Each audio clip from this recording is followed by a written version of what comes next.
சென்னை கேளம்பாக்கத்தில் தனியார் பள்ளிக்கு சீல் வைக்கப்பட்டதால் மாணவர்கள் பள்ளி செல்ல முடியாத நிலையில் அவர்களுடன் பெற்றோரும் பள்ளி வளாகத்தில் அமர்ந்து போராட்டத்தில் ஈடுபட்டு வருகிறார்கள். இது தொடர்பான விவரங்களுடன் செய்தியாளர் வினோத் இணைந்திருக்கிறார். வினோத், இந்த போராட்டத்தின் பின்னணி என்ன?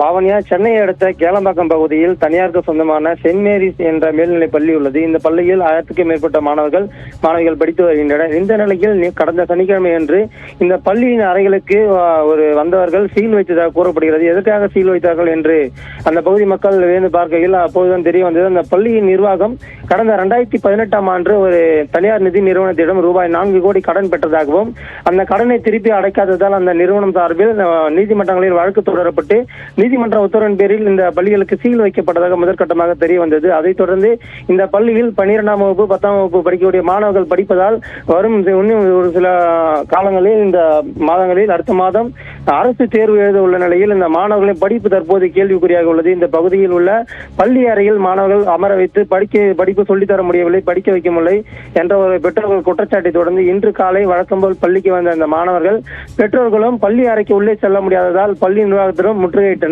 இதனால் அப்பகுதியில் ஒரு பரபரப்பு நிலவியது.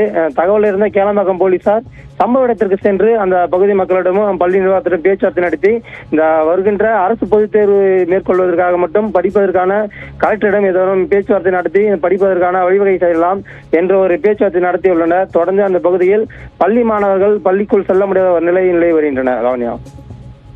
விவரங்களுக்கு நன்றி வினோத்.